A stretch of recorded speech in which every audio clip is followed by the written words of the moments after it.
Thank you all for having me on. Um, I'll be as brief as I can. I'm not going to go into like super explicit details since I only have like 5 minutes, but so of course, few of you know here, or many of you know, I'm with Faith in the Valley, Stanislaus, grassroots organization. We kind of center housing work here in Stanislaus County. That's sort of like the crux of what we do, specifically addressing the housing shortage and the needs of the community.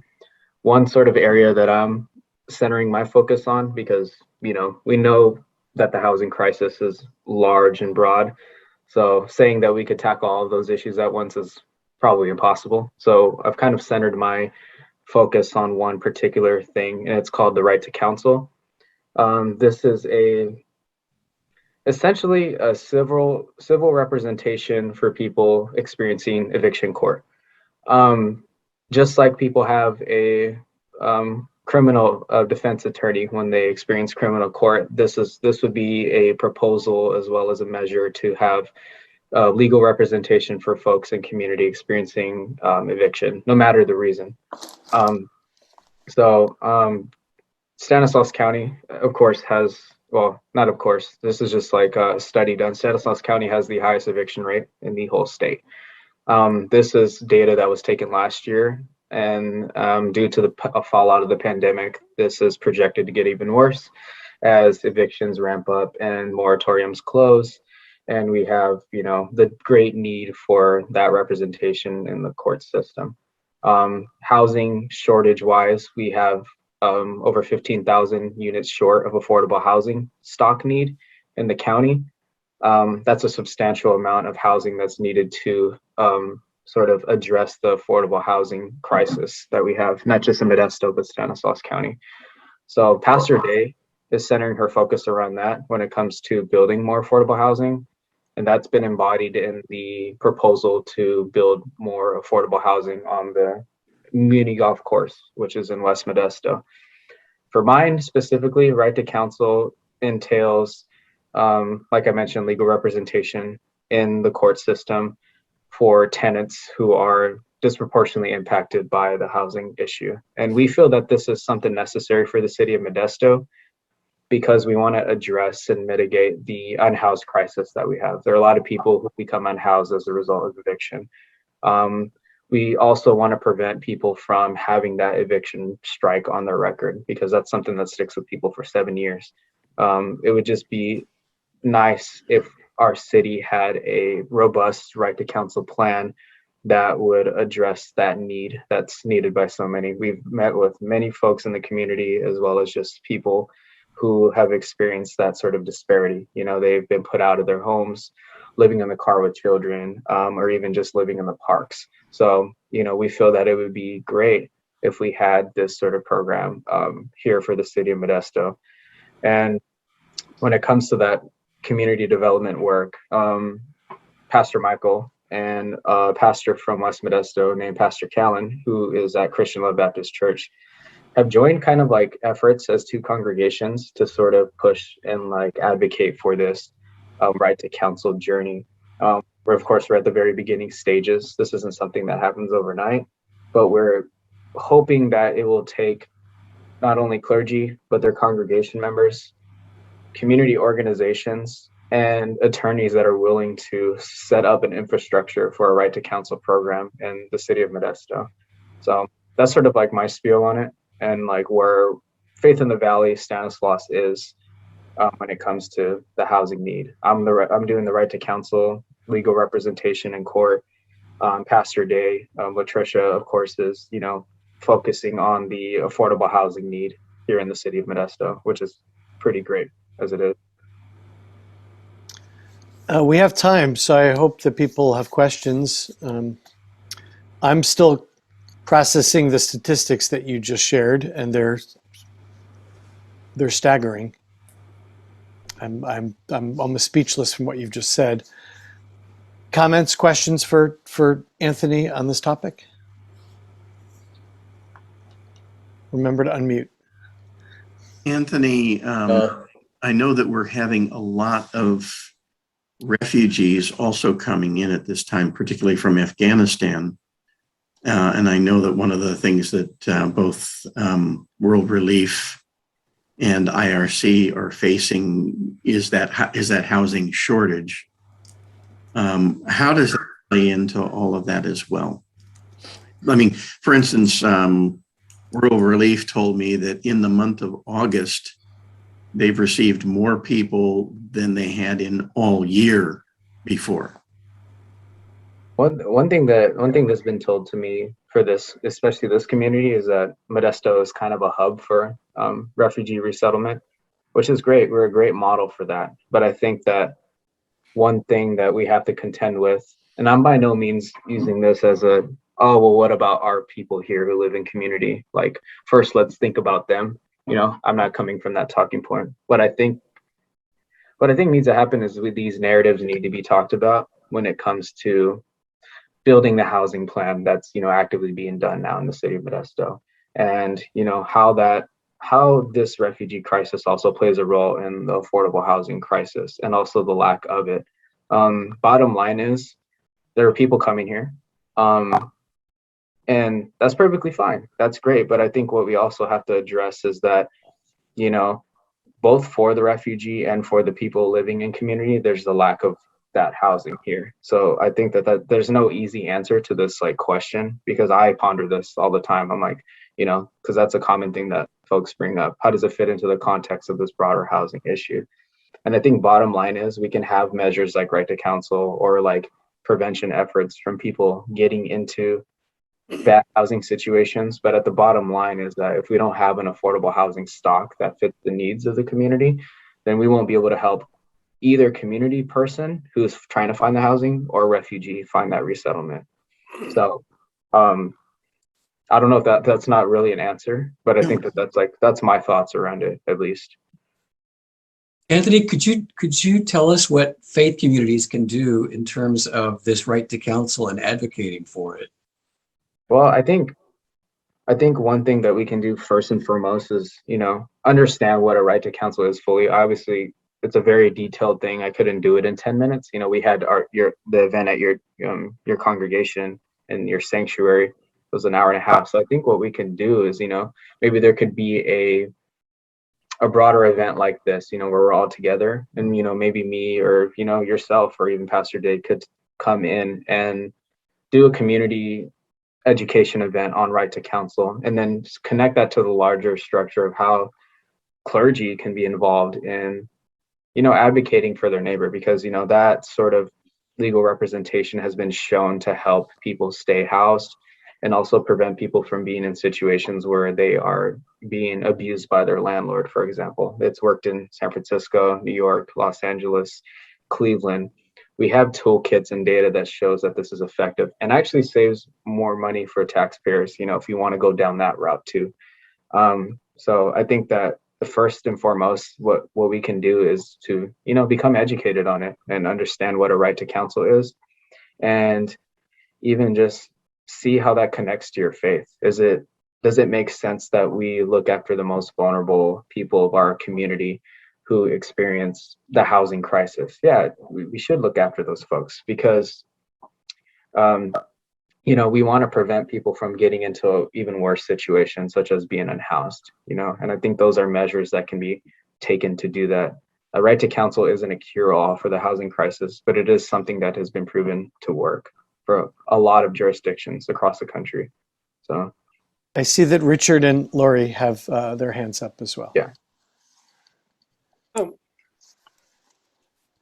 Anthony, thank you very much. I'm sorry that I was a little bit late, but I want to tell you, sorry, I'm trying to eat lunch. No, you're fine.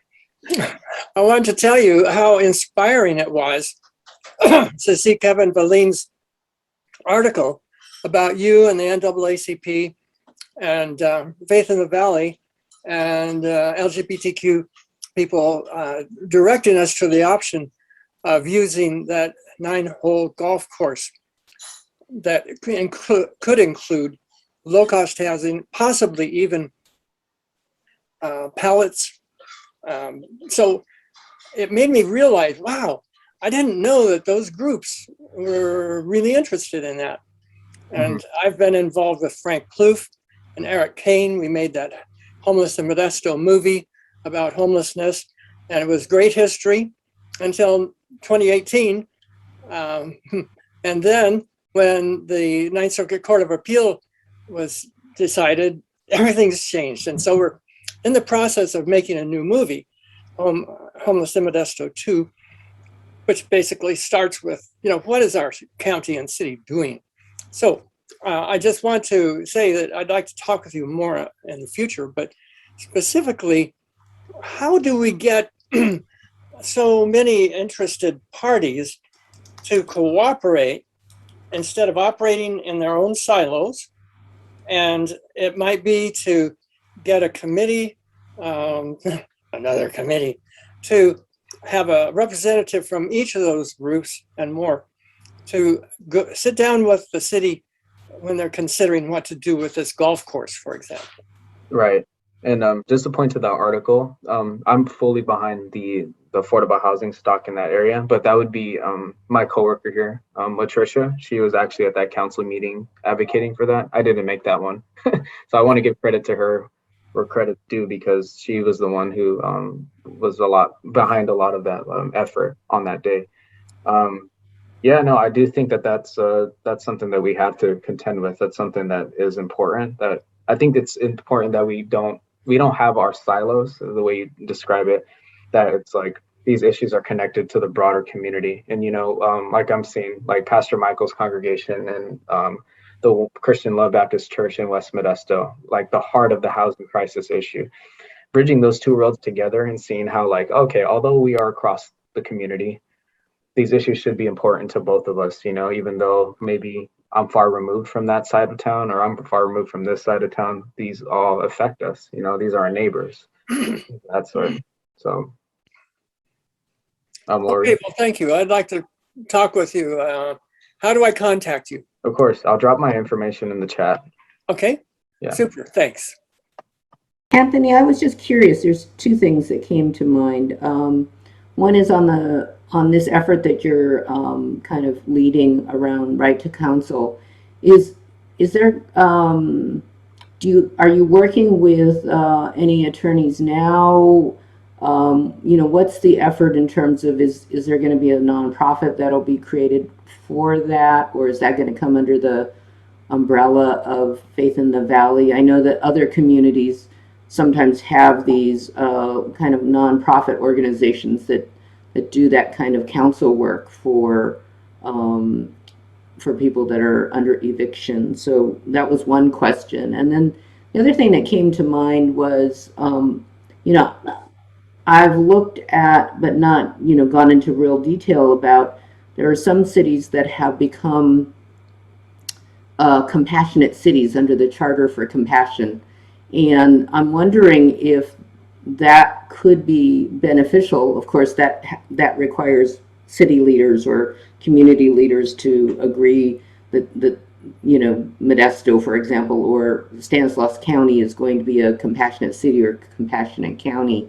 But that might actually create the environment for supporting these kinds of activities that all fit under how do we hold immigrants or refugees? How do we hold the homelessness issue, the housing problems, as well as other larger questions about, for example, policing and other things. So I'm just kind of wondering if there's any kind of interest in that kind of effort. Right. And to your first, those details are kind of being fleshed out. Notably, Pastor Michael has one attorney from his congregation that wants to work alongside us and also try to recruit others from the community to see if there's capacity, to take on a case, case loads. So we're essentially trying to build that infrastructure of like what a right to counsel for Modesto, because we're not Fresno, we're not San Francisco, what Modesto can look like have a detailed plan with, okay, this is how many attorneys we need. Maybe there's a nonprofit in there that can, give some sort of funding, or, this is the funding pool from the money that can be used from the federal government or the state that can that can provide eviction defense funds for, up until the year 2024, for example. I know that's one pool of money. So those details are kind of being worked out, and we want to sort of have like a solid analysis and plan, before bringing that to council, because, we say we want right to counsel, and it makes sense morally, ethically, we can argue that all day long. But, if there's no sort of detail, oftentimes city government is kind of just like, okay, well, that's cool. So that's been my experience at least. So that's sort of being worked out. And number two, I think that the compassionate cities idea is really, really great, because I think it frames narrative, and it also just like, it changes like minds of folks of like, what does it mean to be a compassionate city, or even just a compassionate individual towards our neighbors, towards people who oftentimes are often overlooked or, forgotten about. So I think that's something that we'd have interest in. Also, I want to be mindful of time. It is exactly. Let's get Jeff's comment or question, then we're probably going to need to move on. Just a quick question. I know that Maren Pitt, who was in the city for quite a long time in Turlock, has worked a great deal to try to get affordable housing or more housing stock here in Turlock. She's gone on now to work for another company, but how do we, given the fact that you have a lot of people who have money, who are building, there's a great deal of building going on, and that it's a real high renters market. I know people who have jacked up their rents even now because they can get it. How do we go about getting affordable housing, lower income housing within our communities? That's probably a long question. If we don't have time, we can. Well, me and Pastor Day have a meeting today with She Enterprises, self-help enterprises, and they are looking to have some stake in building affordable housing. So it'd be like, part of it would be nonprofit coming in, and of course, being willing to build that housing with the funds that they have. So that's one route, just to like be very short. Latricia, anything you want to throw into the mix before we move on to the next piece? No, it sounds like Anthony has brought you guys all up to date on the work that we've been doing.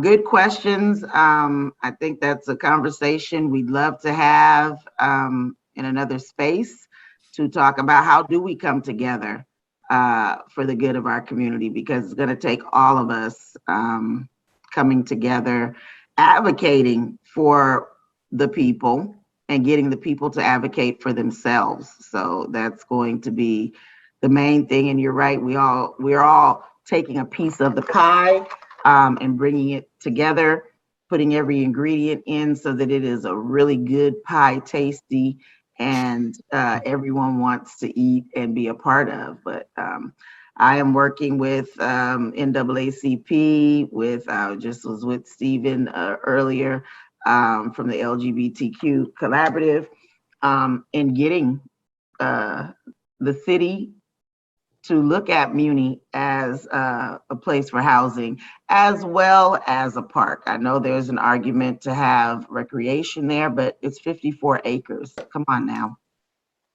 And there's 1,600 households that are in need that we can tangibly talk about. I'm sure by the time it gets developed, there's many more households that are going to be in need. So. Well, thank you both, not only for the work that you're doing, but for this update. And to conclude with what Michael said, if there are particular tasks that as faith leaders, we can move this forward, I can only speak for myself, but I think we're ready to know how we can support these efforts. Awesome. With that, we should each and every one of you. So let's pause the recording. Thank you, Lori, for setting that up.